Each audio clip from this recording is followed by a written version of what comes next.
د مینه ټي وي چینل درنو کتونکو سلام ستړي مشئ وخت مو په خیر د دې سات خبري ټولګې ته ښه راغلاست. د منظور پښتين په هڅه پښتونخوا کې نیول شوي افغانان خوشي شول. هغه پر خپله فیسبوک پاڼه کې لیکلي د بر وطن هغه افغانان چې له څو ورځو راهیسې د پښتونخوا په ژوب کې بندیان و نن د پی ټي ایم ژوب ملګرو او د ژوب وکیلانو په هڅو خوشي شول. په دې مشکل کې د ډیورن پر کرښه دروازو باندې د بر وطن خلک له تاریخي ستونزو سره مخ دي. پی ټي ایم به په هر حالت کې د خپلو ولسونو سره ولاړ وي. یاد دې وي چې پاکستاني پولیسو 240 افغانان چې یوه نوې واده شوې ناوې هم پکې شامله ونیولې وه. طالبانو یو ځل بیا هند ته د عبدالله د سفر مخه ونیوله. یوې باوري سرچینې ویلي دي چې طالبانو یو ځل بیا هند ته د ملي روغې جوړې عالي شورا پخواني مشر عبدالله مخنیوی کړی دی. یوې سرچینې شنبه د زمري پر 8 له 8 څو ورځپاڼې سره خبرو کې وویل چې عبدالله یوه اونۍ مخکې غوښتل هند ته لاړ شي.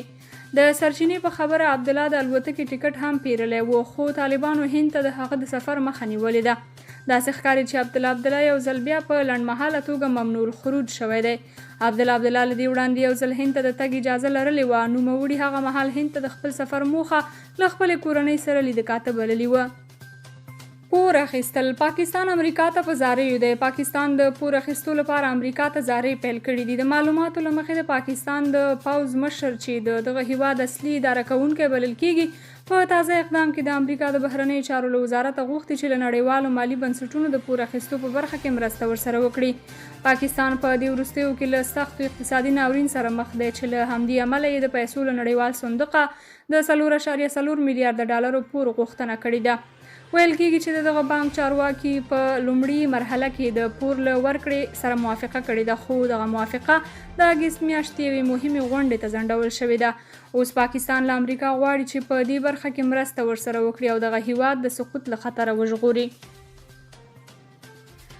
د پاکستانی ملایانو پلاوی وایي افغان طالبان به د نجونو ښوونځي ژر پرانیزي. د پاکستانی ملایانو ډلې له کابله تر ستنېدو وروسته وویل چې افغان طالبان به ژر ټولې نجونې پرېږدي چې ښوونځیو ته لاړې شي.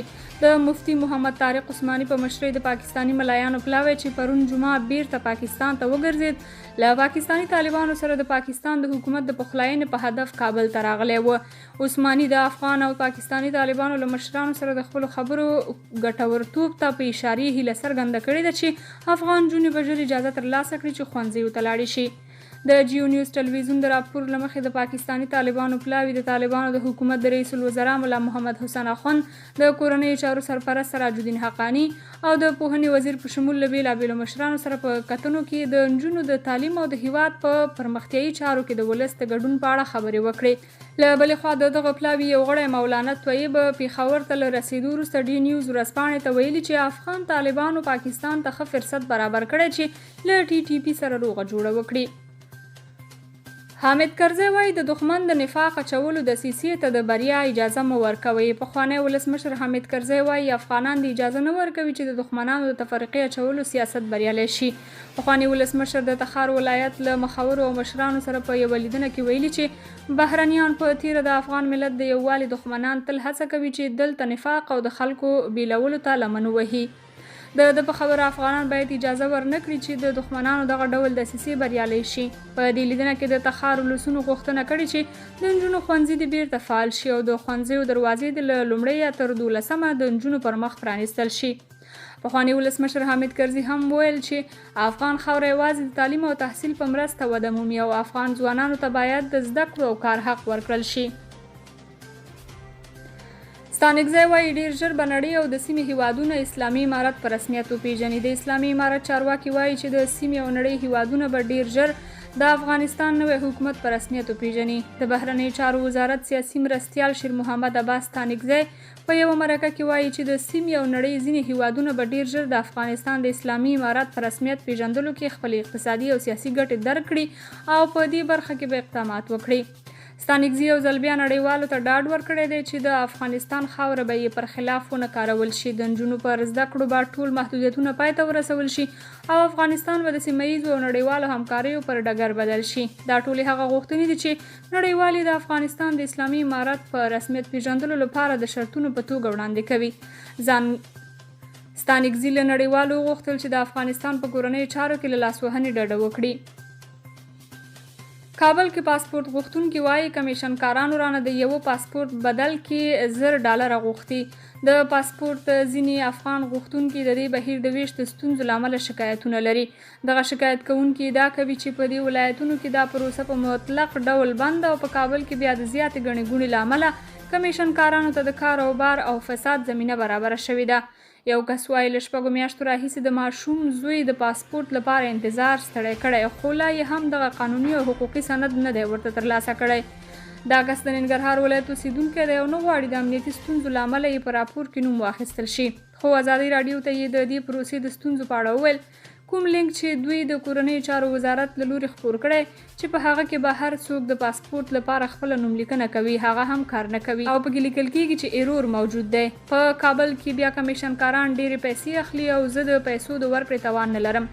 دا کس ادعا کوي چې په کابل کې ترې کمیشنکارانو د یو پاسپورت پر سر ان تر $100 غوښتي دي. په بلوچستان کې د عملیاتو پر مهال 8 کسانو ته مرګ ژوبله اوښتې. پاکستاني پوځیان وایي چې په بلوچستان کې تېره شپه د عملیاتو پر مهال یو عسکر وژل شوی او بل ټپي شوی دی او لږ تر لږه 6 مخالف وسلوال وژل شوي. پوځیانو نن په یو بیان کې ویلي دي چې دوی د عملیاتو وروسته تر دې پیل کړل چې خبر یې ترلاسه کړ چې وسلوال د کیچ او پنجګور ترمنځ په موټرسایکلونو سپاره دي. په بلوچستان کې بلوچ بیلتون غوښتونکي له 2004 کال را په دې خوا د خپلې خپلواکۍ لپاره وسلواله مبارزه کوي. په بلوچستان کې د بشري حقوقو د ډلو په وینا په سلګونه کسان تری تم شوي، نیول شوي یا هم د پاکستان د پوځ او استخباراتي ادارو له لوري وژل شوي دي. ګڼ شمېر بلوچ ملتپال پر پنجاب تور لګوي چې له بلوچستان سره د یوې مستعمرې په توګه چلند کوي او د دوی د انرژي او کانونو زیرمې غلا کوي. او وروستی خبر دا چې د بشري حقوقو سار سازمان وایي اروپایي هیوادونه افغان کډوالو سره توپیري چلند کوي. د بشري حقوقو د سار سازمان وایي لویدیځ په ځانګړي ډول اروپایي هیوادونه له افغان کډوالو سره توپیري چلند کوي. دغه سازمان اجرایي رئیس کینیکټ راټ وایي اروپایي هیوادونه په ځانګړي ډول اوکرایني کډوالو ته پر افغان کډوالو لومړیتوب ورکوي.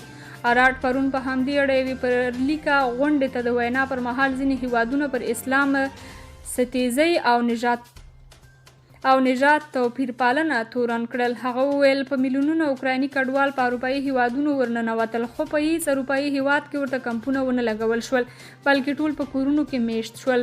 خو افغان کډوالو ته بیا دا ډول هرکلی ونه شو. هغه وویل پر افغانانو سربیره د سوریې، اریتریا، سودان او نورو اسلامي هیوادونو له کډوالو سره هم ورته چلند وشو چې دې ته د اسلام ستیزۍ او نژادي توپیر پالنې پرته بل نوم نشي ورکول کېدی.